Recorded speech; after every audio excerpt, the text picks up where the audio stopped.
All right, adding another state. We're in Missouri, and I'm right about here. Leaves us one more state to go, Kansas. Like I said, I'm right about here, which puts me on the banks of the Mississippi.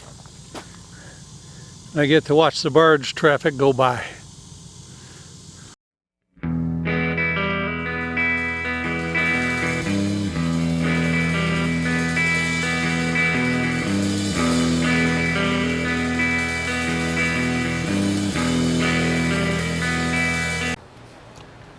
Hello YouTube. Well, today I'm in Hannibal, Missouri. So yes, I'm in another state. One more to go in the lower 48. And this was the boyhood home of Samuel Clemens, otherwise known as Mark Twain. So let's go explore.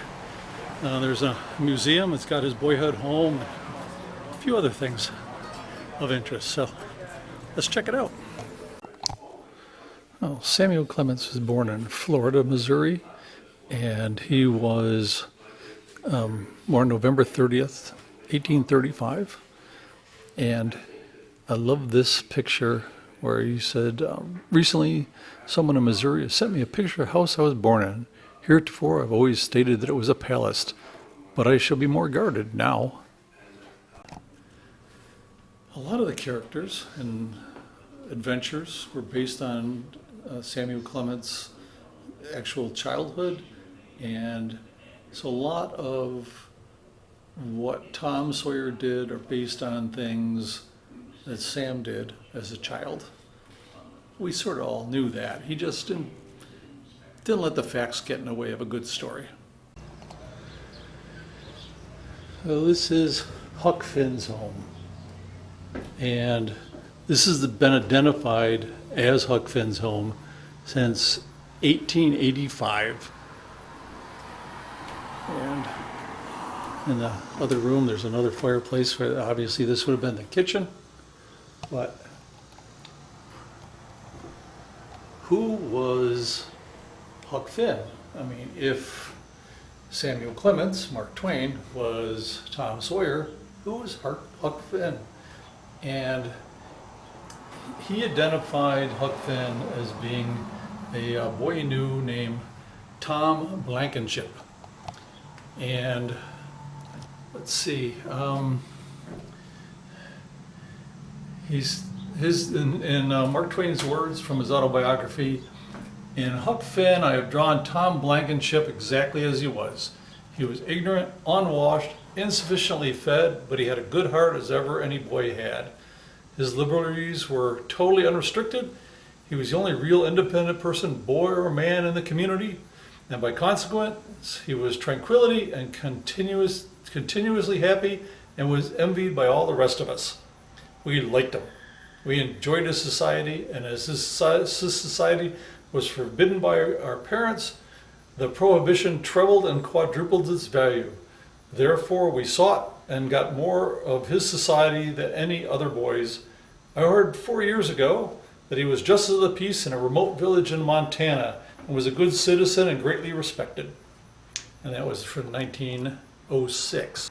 And to get an idea about Tom or Huck Finn, there's a thing from Hannibal Daily Messenger, April 21st, 1861.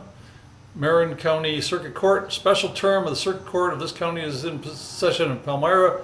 Last week, Tom Blankenship, charged with stealing turkeys in this city, and was sentenced to 30 days imprisonment in the county jail. And then on June 4th, at his old business, we understand that Tom Blankenship, who lay in the Palmyra jail nearly all winter for stealing turkeys, entered the garden of Mr. Trumbo in the west end of town Sunday night, stole all his onions. What is it that Tom wouldn't steal? We expect next to hear of his cabbaging all the garden vegetables in town, after which he'll probably go out in the country and hook a few wheat and oat fields. Yeah. Huck Finn.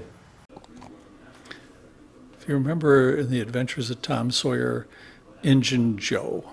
Well, Injun Joe was actually based on this gentleman, Joe Douglas. and he was an Osage boy and had been attacked by the Pawnee and was rescued by a cattleman.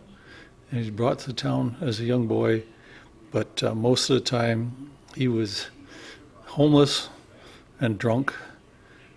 But he didn't die until he was in his 90s, as opposed to in Tom Sawyer when Mark Twain had him dying in the cave. So this is Samuel Clement's boyhood home.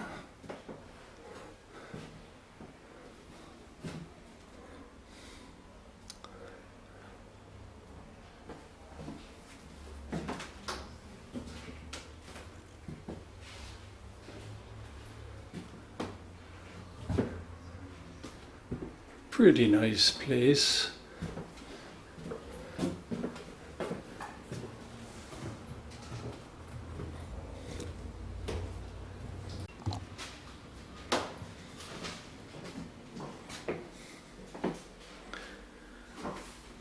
Obviously the kitchen,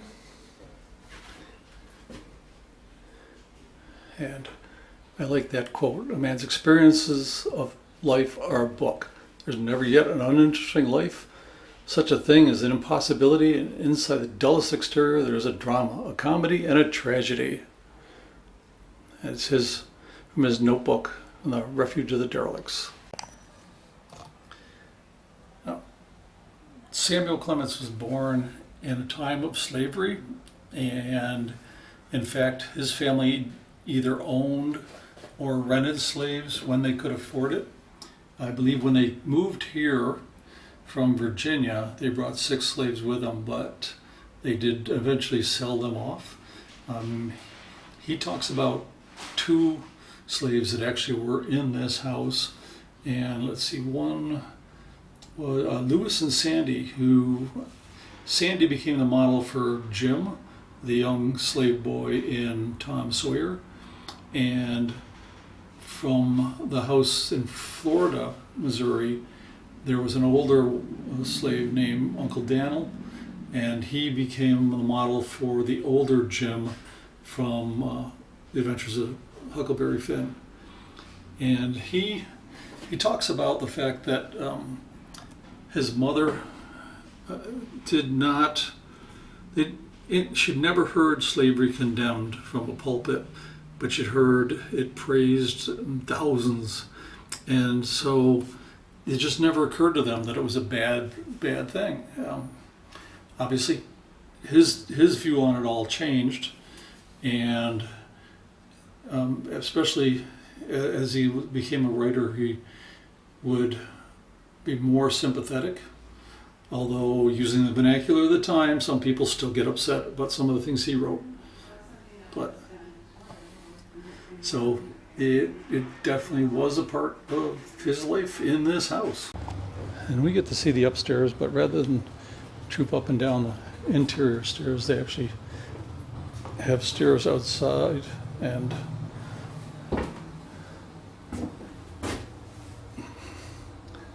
I'm not sure if this was his bedroom, but it's a good chance it was, with a trundle bed underneath. And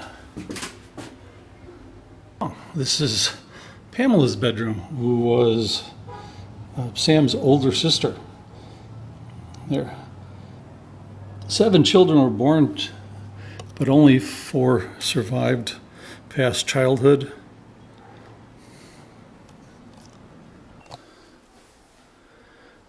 This is the 3rd bedroom upstairs, but like many houses back then, the staircase from downstairs comes into this room, and to get to the room on the other end, you had to go through Pamela's room.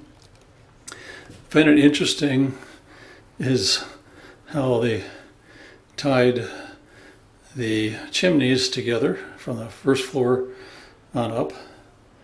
And if you ever wondered about the hoop skirts and what was underneath them, here's an example.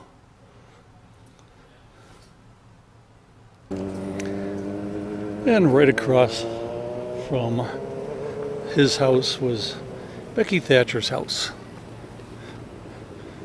who Tom's sweetheart, Mark Twain's book, Tom Sawyer, Tom thought Becky was the essence of all that is charming in womanhood. As I said as we coming in, Becky Thatcher's house. In reality, this was Samuel Clemens' first sweetheart, Laura Hawkins' house. And she remembers that the first time she saw him, he was doing cartwheels in front of the house and struck her in the head. And he was worried about whether or not he'd hurt her. And that's her first memory of him. But they became lifelong friends. And they moved here when she was about 8. But here's a picture of her in 1922 when she was 85. And of course, Samuel was dead by then, but this picture, he was 72, 1907.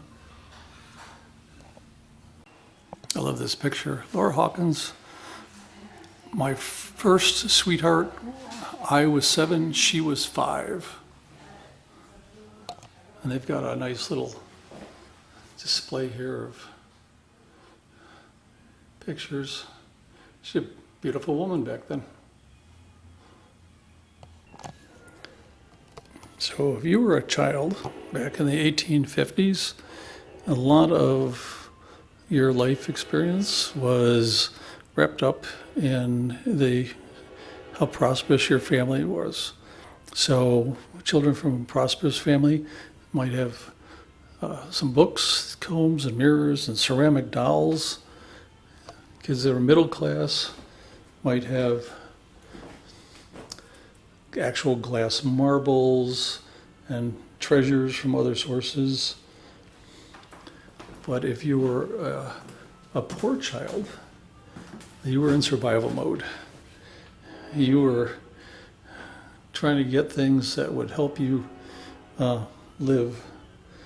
And if you happened to be an enslaved child, it was basically things that were cast off from the family and simple toys if you actually were allowed to play. Now across the street from the Clemens house is the Justice of the Peace building, and John Marshall Clemens, who's Mark Twain's father, he was a Justice of the Peace in the 1840s. Stern, unbending man of splendid common sense. And the judge climbed upon his three-legged stool and rapped on the box which served for a desk and demanded silence in the court. It was fully expected that silence would reign supreme. And one day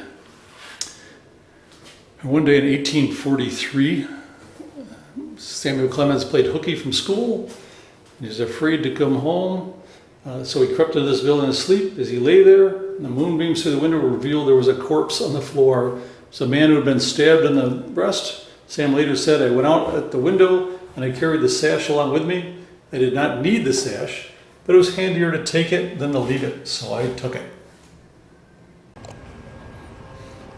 Anybody familiar with the Tom Sawyer stories? This is the fence that he was supposed to paint, and he persuaded his gang to pay him for the privilege of whitewashing. Well, Tom sat by and made sure it was well done. Now, Samuel Clemens, growing up on the banks of the Mississippi, which is literally right there. Of course, the glamorous profession was piloting a steamboat. And he did become a pilot and did many trips up and down the river. Pilots were hired to take the boat from St. Louis down to New Orleans, and because it took a while to unload, they would hire on to a boat headed the other direction. So he made a lot of trips up and down. And they've got this little display here, I sort of like this. Maybe I need one of those for the bus.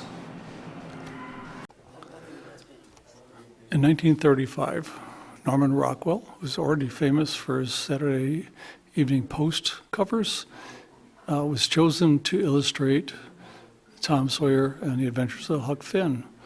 And he came down here to Hannibal and to get a sketchbook full of ideas. And these are the originals. Tom climbing out the window.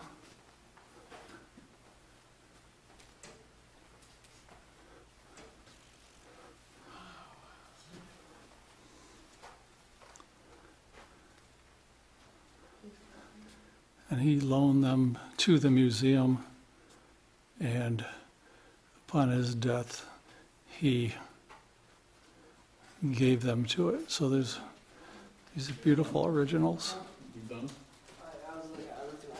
if you can get a hold of a copy from 1936 for Tom Sawyer, or 1940 for Huck Finn, you'll see these illustrations in.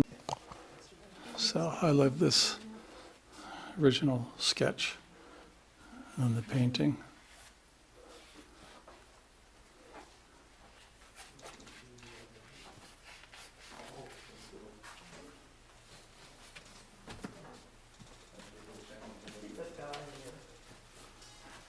There's one like up there and then one